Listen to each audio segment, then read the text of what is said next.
El intelectual entre la Edad Media y el Renacimiento. Escritos de filosofía clásica. De María Teresa Fumagalli, Beonio de Brocchieri.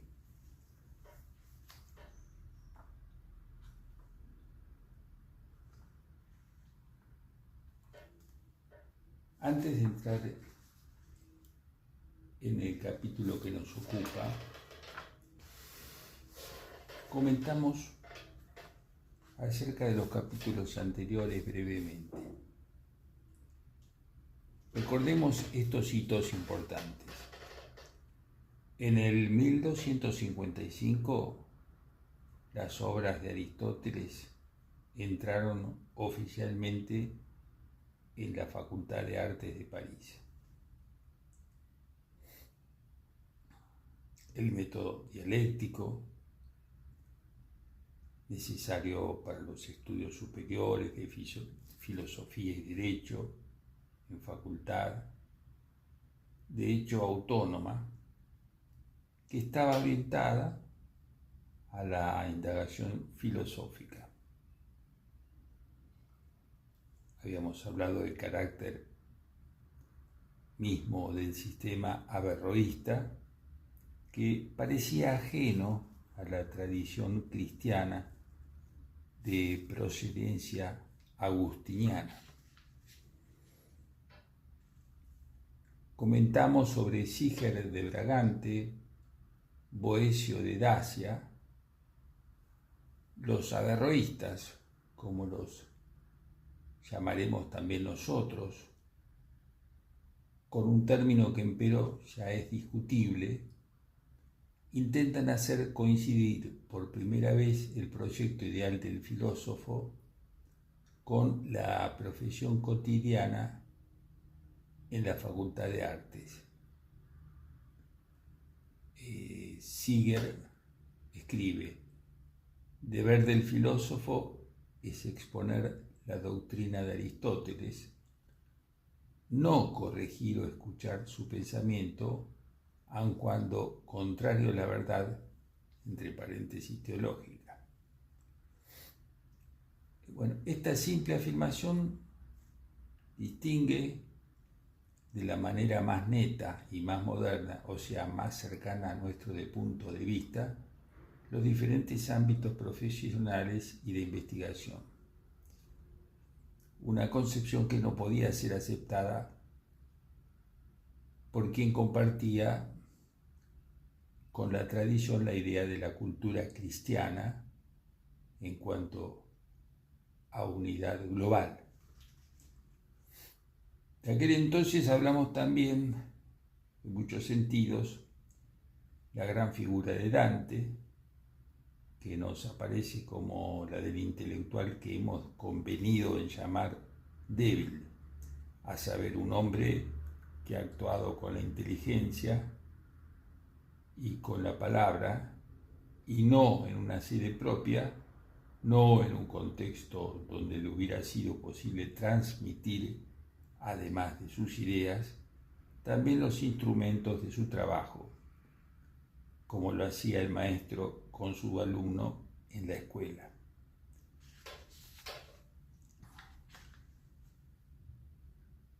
Podemos encontrar una confirmación de este aspecto del personaje Dante, también en su inscripción en la colaboración a la corporación de los médicos y farmacéuticos, la participación en la vida política que para el intelectual pasaba naturaliter a través de su actividad docente.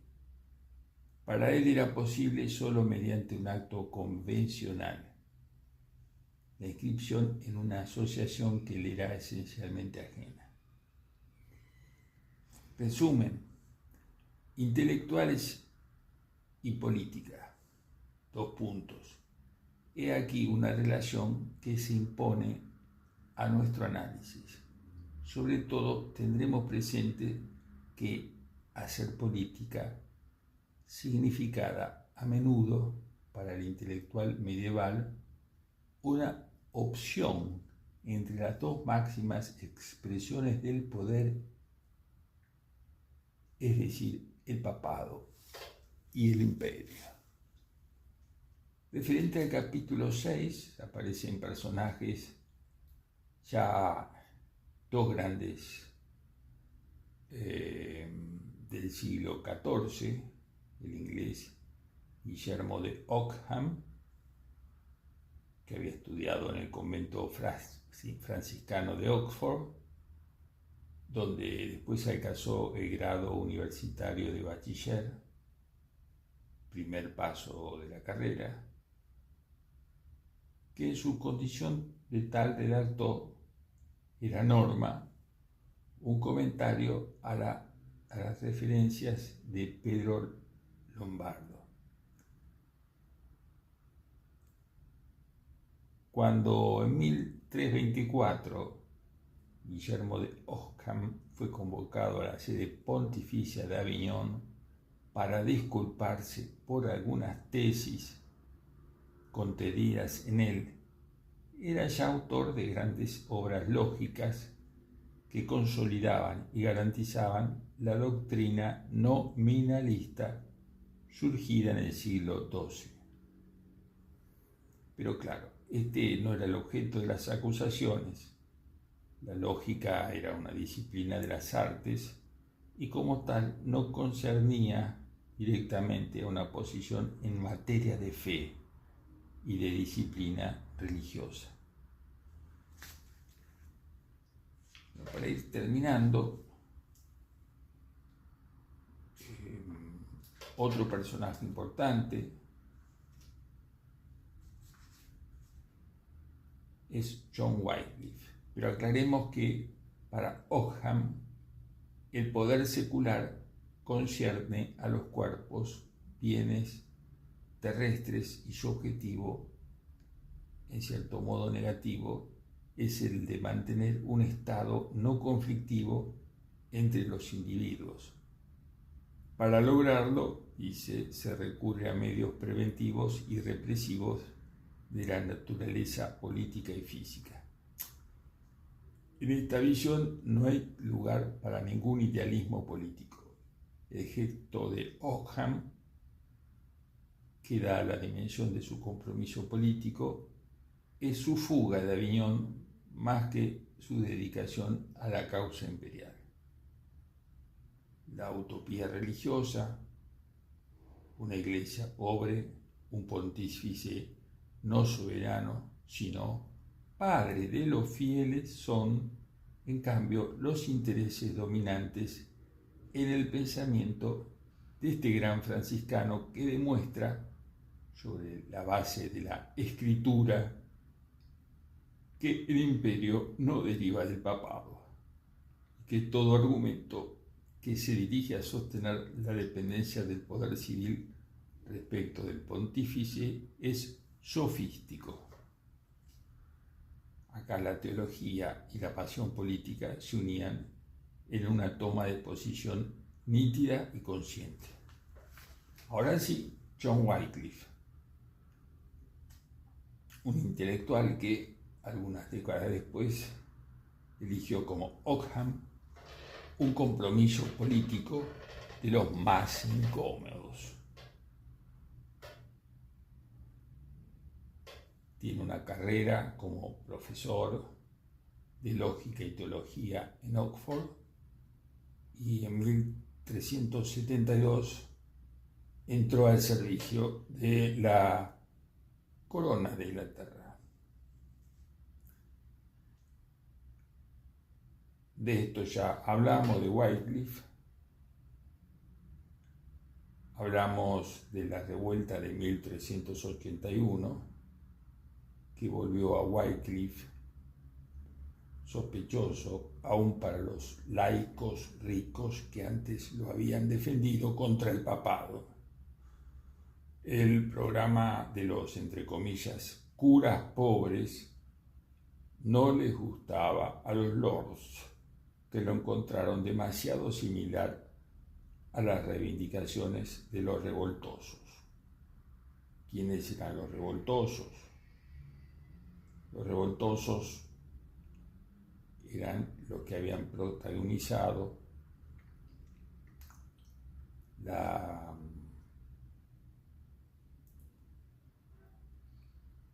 través de la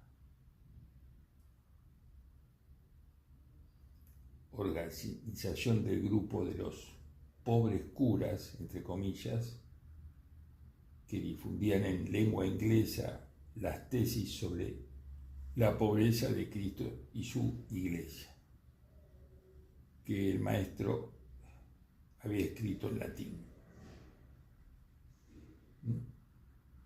Había habido un hecho importante, es que John Wycliffe, a pesar de entrar al servicio de la corona de Inglaterra y cambia género literario con las dos grandes obras sobre el dominio divino y civil, y sostiene la autonomía del poder civil sobre el eclesiástico, y entonces toma partido de su soberano, de su rey.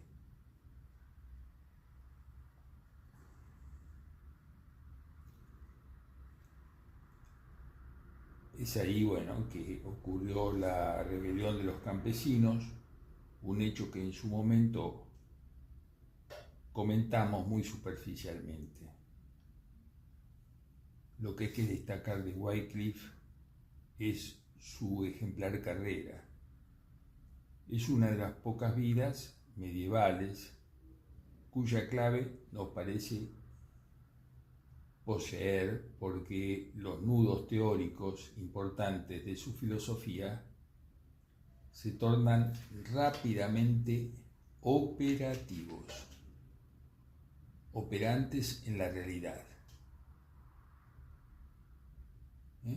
El realismo filosófico le dicta a Wycliffe la idea de concepto de iglesia invisible, contrapuesta a la iglesia visible y corrupta de Roma. Bien, es interesante aquello que dijo. ¿Qué motivos hay para mantener a un gordo cura mundano en el fasto y en el orgullo, para regalarle hermosos caballos, sillas elegantes y ornadas vidas que tintinean a lo largo del camino? ¿Trajes vistosos? ¿Qué razón hay, pregunto, para que los pobres soporten, en cambio, hambre y frío? En aquel año de la revuelta de los campesinos es también el de un fastuoso matrimonio real, que ya dijimos que cambia en parte la historia, que es el de Ricardo II de Inglaterra, de esposa a Ana de Bohemia, donde aquellos muchos checos estudiantes de Oxford están presentes en la boda. Estos chicos, de regreso a su patria, llevarán consigo los textos y las ideas de Wycliffe. Entre estos checos está Juan Hus, y al final de ese siglo anotará de su puño y letra, con entusiastas comentarios, el manuscrito de dominio. Está Jerónimo de Praga, que declarará que el Dialogus, otra obra del inglés, es la raíz de la verdadera conciencia. En el contexto cultural y social de la Bohemia de comienzo del siglo XV, es en ese contexto en el que viven Hus y Jerónimo, y está caracterizado por fuertes tensiones. Después de 1378, año del cisma, se habían abierto graves heridas. El rey y la población checa se mantenían neutrales, eso lo comentamos, en la contienda entre el Papa y apoyaban a los cardenales que patrocinaban una reforma de la Iglesia, mientras que el arzobispo y la población alemana se alineaban detrás del pontífice romano Gregorio XII. No abundamos en detalles. Hus se convirtió en el rector de la capilla de Belén en Praga, donde predicaba casi diariamente desde el 1402. También para Hus, como para Wycliffe, un aspecto no marginal de la actividad intelectual es el pasaje de la lengua nacional, en su caso el checo, porque este pasaje se convirtió en signo de la conciencia de una oposición social a la clase de los ricos, política hacia los alemanes y religioso contra la Iglesia romana. Acá se cumple el verdadero recorrido del intelectual en el clima turbulento de la última Edad Media. Hizo la opción por el compromiso político y adhirió al disenso y la reforma contra la tradición. Wycliffe y Hus deciden abandonar el latín, la lengua que lo definía y lo distinguía como intelectuales. La traducción del texto bíblico y la predicación en lengua vulgar es querida por ambos para, entre comillas, cambiar las cosas y no solo hacerse comprender por una audiencia más amplia. Iban por más, iban por un cambio en las cosas. Hablamos también de Jean Gerson y sus críticas contra Jerónimo. Hablamos de la quema en la hoguera de Hus, que escribe a todos los checos fieles antes de morir y reprocha que habéis de saber que el concilio que me condena no ha escuchado ni leído mis libros en checo. Aun cuando los hubiera escuchado, no los habría comprendido, porque en el consejo había solo italianos, franceses, españoles y alemanes. No solo se había quebrado el contexto de intelectual medieval, la lengua latina, también la elección de escribir y predicar en lengua nacional se convertía en el signo de una elección de campo social y política. Hablamos también de Durando de San Porciano, un dominico, Durando de San Porciano, que se había opuesto a la vía, al camino de Tomás, alzando ásperas críticas y censuras. Indicaba el realismo, la tradición filosófica más, entre comillas, oficial, como raíz de todo movimiento herético cuyos campeones, Wycliffe y Hus, él mismo había condenado. Tomaba ejemplo de la ética aristotélica para afirmar que la vida contemplativa era más noble que el compromiso de la vida práctica, aún de la más virtuosa. Concluimos, antes de empezar, que Wycliffe, Hus y Gerson son tres claros ejemplos de intelectuales comprometidos en guiar, según el más puro estilo medieval, tanto el disenso y los proyectos de reforma como la organización y conservación de la sociedad. por la fuerza de las circunstancias, especialmente por la coincidencia de la Iglesia con la sociedad cristiana, el intelectual de la Edad Media frecuentemente había encontrado natural y hasta debido al compromiso en una actividad que se insertaba en la dimensión colectiva. Pero poco a poco, el apagarse de muchos ideales, la caída del universalismo, la crisis de confianza en el poder de la razón como instrumento práctico y político, habían cambiado el clima. Sin duda, es más difícil trazar un perfil común y unitario del intelectual humanista y asignarle una característica predominante, compartida por la mayoría. El pasaje del intelectual medieval al nuevo parece signado por una ruptura en la tipología del intelectual.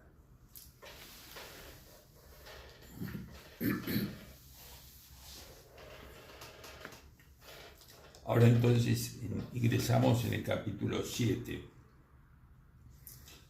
El ambiente histórico en el que actuaban o en el que actúa quien vive, entre comillas, trabajando con la mente y la palabra, ha cambiado. Diversas señales nos llegan de ello, desde el mundo universitario.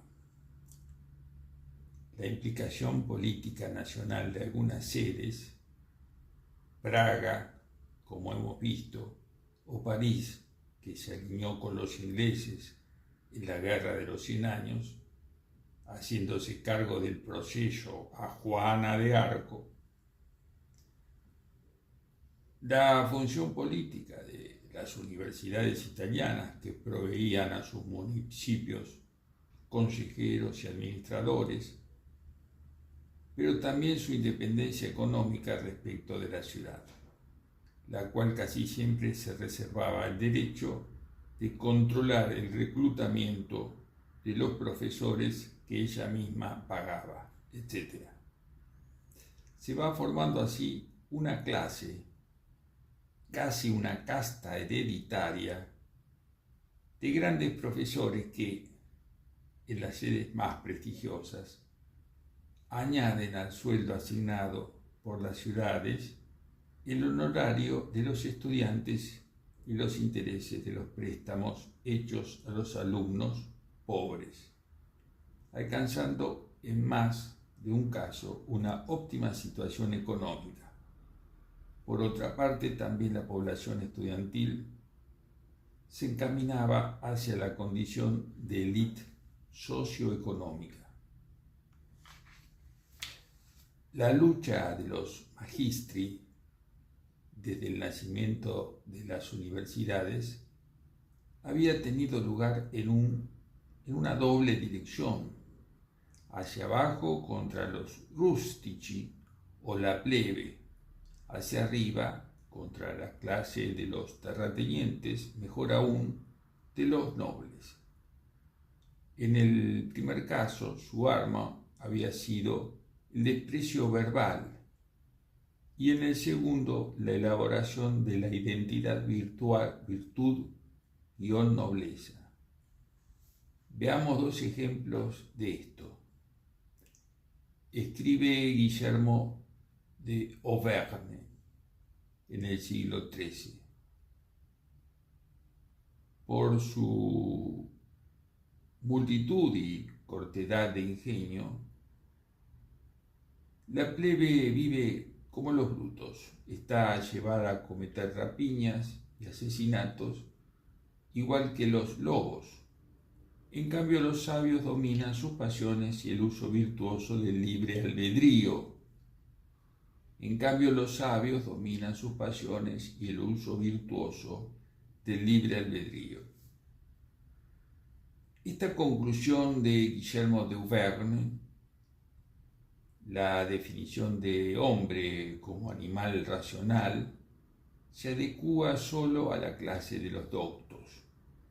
En cuanto a la ascensión en el otro extremo, se ve desde las pintorescas declaraciones de Juan de Meung. Son más nobles los doctos que aquellos que pasan la vida cazando liebres o cuidando las propiedades y los establos que han heredado. Hasta los amplios tratados de Dante o Salutati. Esta doble polémica era muy comprensible cuando los doctos podían ser identificados casi solo con los maestros, con aquellos que transmitían el saber. Pero la situación hacia finales del siglo XIV se vuelve más dinámica y problemática. El panorama de la ciudadela intelectual se hace más variado. Va emergiendo una clase nueva intelectual, constituida también por juristas y notarios italianos, a los que se acercan nuevas figuras de maestros de artes.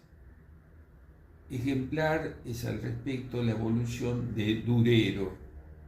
Durero, después de los viajes en Italia, donde frecuenta las discusiones de los humanistas, se transforma de orfebre y artesano en intelectual, escribiendo tratados e ilustrando los libros de sus amigos escritores.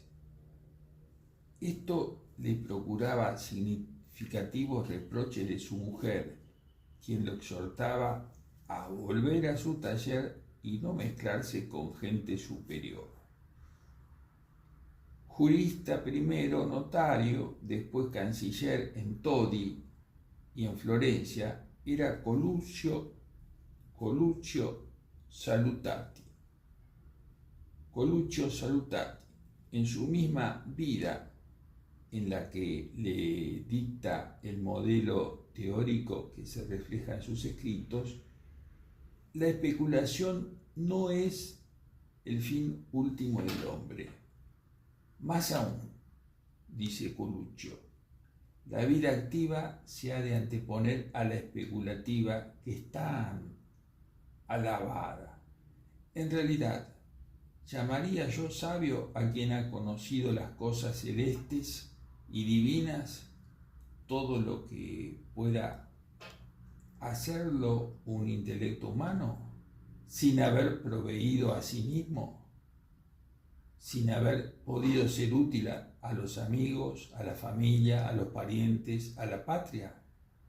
A decir verdad, continúa, yo afirmaría con valor y confesaré limpiamente que dejo de buen grado, sin envidia ni confrontación, a ti y a quien alza al cielo la pura especulación, todas las demás verdades, con tal de que me deje el conocimiento de las cosas humanas. La polémica contra el ideal aristotélico de la felicidad especulativa lo hace exclamar: no creas que huir de la multitud, evitar la visión de las cosas hermosas, encerrarte en un claustro o apartarte en una ermita son el camino de la perfección. A la hora de juzgar la época en que está a sus espaldas, pocos entre los intelectuales a los que hemos pasado revista le parecen buenos.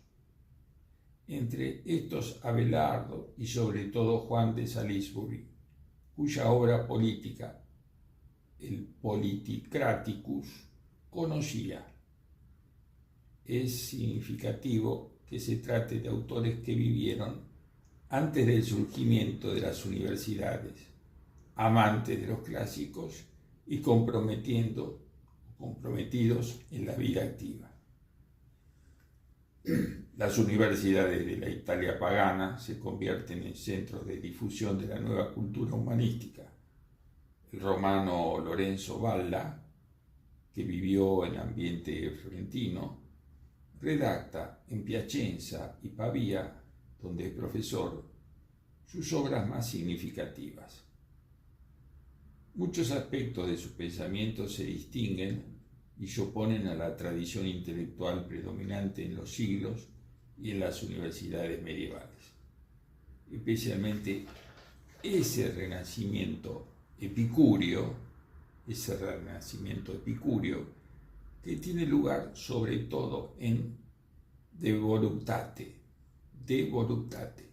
escrito en Pavía, reivindicación de los deseos y de las obras humanas contra una moralidad ascética que se había convertido en, entre comillas, moralismo.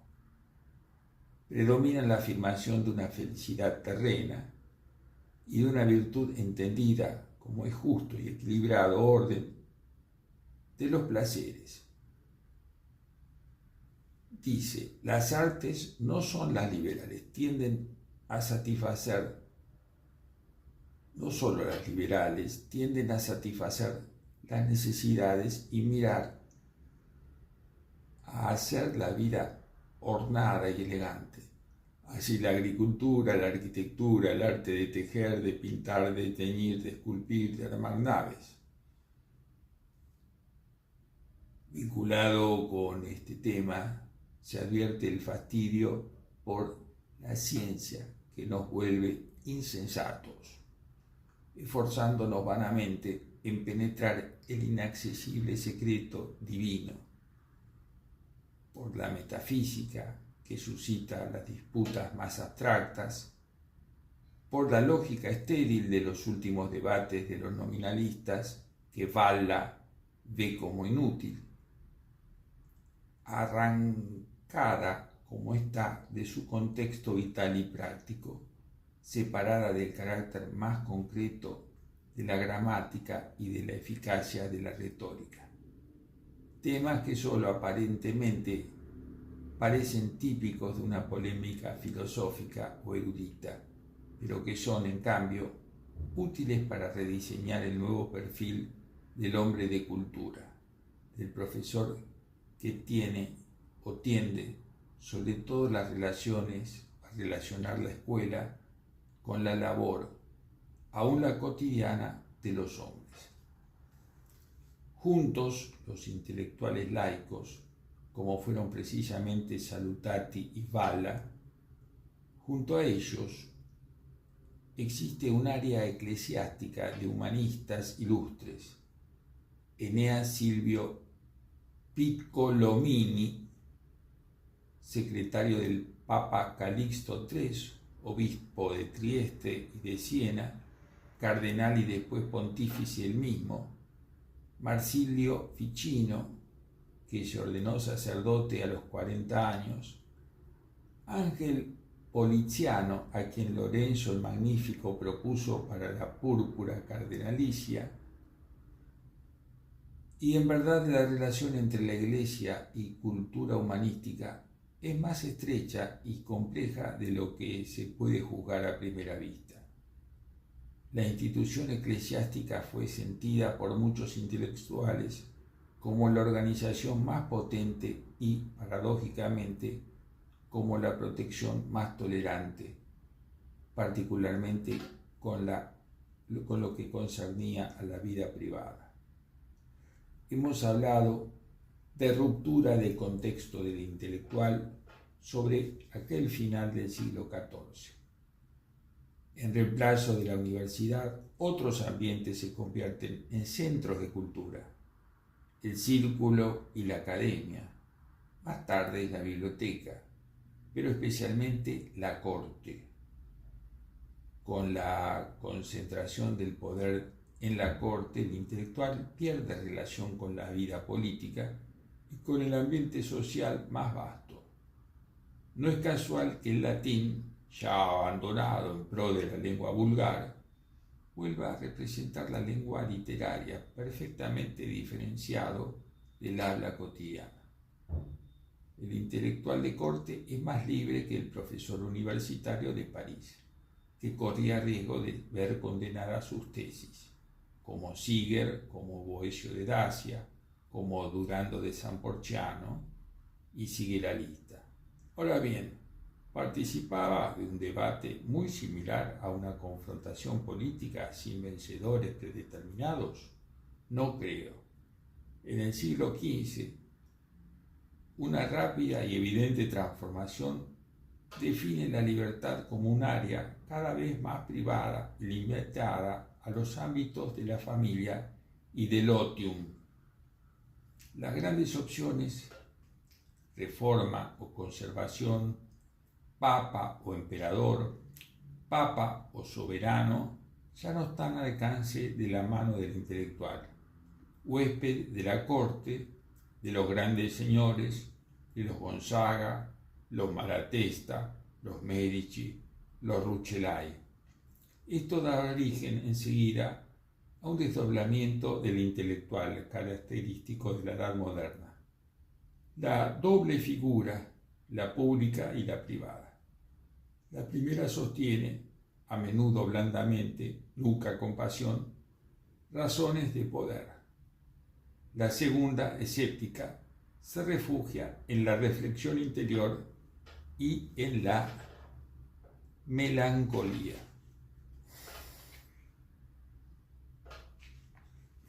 Capítulo 8. Una larga tradición de estudio pesaba sobre el tema de la melancolía, que Aristóteles elevaba a la categoría de actitud heroica propia del hombre de genio, pero indicada por los padres cristianos como uno de los peores enemigos del alma. La melancolía generaba pereza, entre comillas, pequeñez de ánimo, o sea, una miope consideración de las cosas, un inquieto y desordenado vagar de la fantasía, verbosidad o su contrario, el mutismo. Tomás de Aquino resume bien el juicio acerca de esa actitud peligrosa. 2 puntos. Ella arroja al hombre en la, comillas, verdadera desesperación, cierra comillas. Lo convence de que la salvación del alma es inalcanzable, o peor aún, inútil. En las palabras de Petrarca, la melancolía cobra otros matices. Es una nueva actitud que entreteje en la depresión. Una cierta voluptuosidad del dolor y la búsqueda de la soledad. 2 puntos. Es un modo de sentir y de ser que retoma modos del intelectual medieval, pero que recorre otros que serán típicos del literato y del filósofo moderno. Comillas. Me levanto a medianoche y salgo de casa al alba. Sin embargo, en el campo estoy como en casa. Estudio, pienso, leo, escribo. Aquí, en este angosto vallecito, me rodeo de todos mis amigos, presentes y pasados, provenientes de todo lugar y todo tiempo, no solo de aquellos que conocí familiarmente, sino también de otros muertos hace varios siglos y conocidos únicamente gracias a los estudios literarios. Mucho más deseo de conversar con estos que con los hombres que creen estar vivos solo porque respirando el aire frío advierten que su aliento deja de sí no sé qué rancio vestigio. Así voy vagando libre y tranquilo. Ciudad o campo, compromiso con la vida política y en el trabajo, o soledad de estudio, otium protegido y sereno. Es este un contraste neto que distingue en los siglos medievales a los intelectuales, no tanto en relación con los contextos históricos y la actividad, cuanto a los modelos de cultura. Leamos esta iracunda página de Petrarca.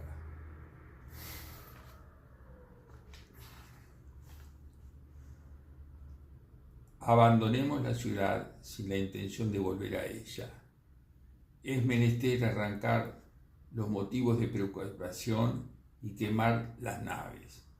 Apresurémonos, dejemos la ciudad a los mercaderes y a los abogados, a los intermediarios, a los usureros, a los notarios, a los médicos, a los perfumeros, a los carniceros, a los cocineros, a los carpinteros, a los tesoreros, a los músicos, a los charlatanes, a los arquitectos, a los mediadores, a los ladrones, a los huelguistas, que son olfatos siempre alerta, captan el olor del mercado. Y esta es su única felicidad. Y añade con altanería, no son de nuestra raza. Para Petrarca, como 2 siglos antes para el monje Bernardo de Clairvaux, la ciudad sigue siendo una corrupta Babilonia. Pero hay más, un repliegue respecto de posiciones y juicios sobre la dignidad del trabajo manual lo aíslan dramáticamente de los oficios y las actividades humanas de su tiempo. Parecen olvidadas las palabras de Hugo de San Víctor, que definía la arquitectura, el arte de la navegación, el tejido y las demás artes mecánicas como la cuarta parte de la filosofía, porque estas acciones humanas que alivian la desventaja de nuestra condición mortal poseen en sí misma la sabiduría reguladora. En cambio, la elección urbana, por motivos religiosos pero congruentes con el desarrollo real del siglo XIII, era justificada por Buenaventura. En estas poblaciones del campo, los habitantes están tan dispersos que es difícil convocarlos a todos para la predicación. Por el contrario, en las ciudades, donde abundan los profundos o los productos alimenticios, se reúne y vive un gran número de personas. Allí es lícito esperar recoger mayores frutos. El franciscano Exímenes, que vivió durante el siglo XIV en Valencia como consejero del rey, interpreta con vivacidad lo que a la sazón es la actitud dominante. Cuando se entra en la ciudad se encuentra la gente, el corazón se serena y se puede pasear con alegría. La ciudad es un hogar óptimo donde el hombre se puede liberar de la ignorancia. En la ciudad es difícil estar triste, y la tristeza seca los huesos y anula la vida. Y aún, las ciudades muy pobladas y bien gobernadas, el hombre puede encontrar muchos motivos de serenidad. Vive seguro, está mejor satisfecho en sus necesidades materiales y ve a los demás y habla con ellos. En la actitud del intelectual, a propósito de otro tema muy vivo y debatido, el matrimonio y la familia, se verifica, en cambio, una continuidad de tradición, un verdadero dossier antimatrimonial que retoma la argumentación de San Jerónimo en su carta Joviniano o en contra Joviniano. En contra Joviniano se difunde en el siglo XII. De él poseemos una interesante documentación en las páginas de una mujer intelectual, Eloísa, una mujer intelectual, Eloísa, amante y después esposa del filósofo Abelardo. Será el mismo Petrarca, gran lector de la autobiografía abelardina, quien comentará con breve elogio el tono de dichas palabras, 2 siglos más tarde. En la apretada trama de argumentos contra los matrimonios recogidos por Eloísa, se han de distinguir varios hilos. La influencia del repertorio filosófico clásico, que pinta el matrimonio como la quintesencia de la vida sensible, el receptáculo de las necesidades cotidianas y fastidiosas, de las urgencias materiales por ende del fatal alejamiento del reino ideal de la filosofía. Las razones de los santos, las cuales describen el matrimonio como un remedio de la concupiscencia que fácilmente puede deslizarse hacia el mal que pretende conjurar. Finalmente, ese malestar sutil y profundo hacia una institución que no puede añadir nada al amor verdadero y desinteresado. Este último aspecto está ligado con la influencia de Amicitia, ciceroniano, y que aparece compartido sea por la literatura goliárdica, sea por el cortés. No se usurpe el vocabulario amor para indicar el afecto conyugal que liga en el matrimonio. Presión, como se ve, compleja y múltiple, compartido por la mayoría. Algunos podían subrayar las motivaciones ascético-religiosas, otros las más estrictamente morales, pero ciertamente era difícil sentir entusiasmo por una institución filosóficamente tan desacreditada y defender ese entusiasmo con argumentos.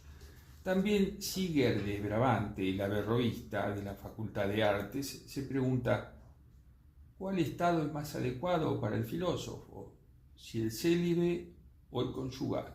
Y responde: el filósofo debe tender a la condición que menos lo obstaculiza en la búsqueda de la verdad. Parece que el matrimonio conlleva demasiadas ocupaciones mundanas, que por tanto es sin duda desaconsejable para quien busca el placer intelectual. Con frecuencia, a nuestros ojos modernos, la figura del intelectual medieval está como empañada y empequeñecida por la relación que guardaba con respecto de sus autoditates.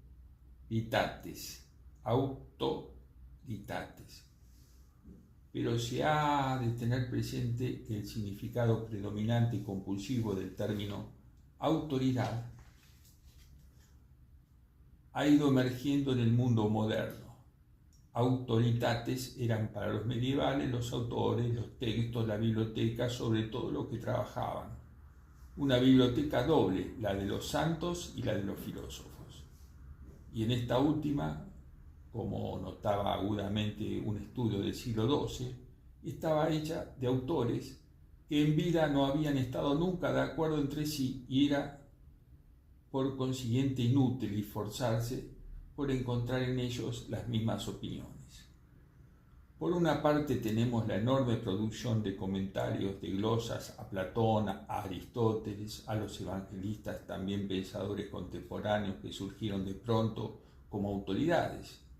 Pedro Lombardo, por ejemplo, pero por otra parte la variedad de los comentarios, la multiplicidad de las tomas de posición, los debates tan ásperos, las posiciones duras, documentan un concreto trabajo a menudo personal y otras veces valeroso.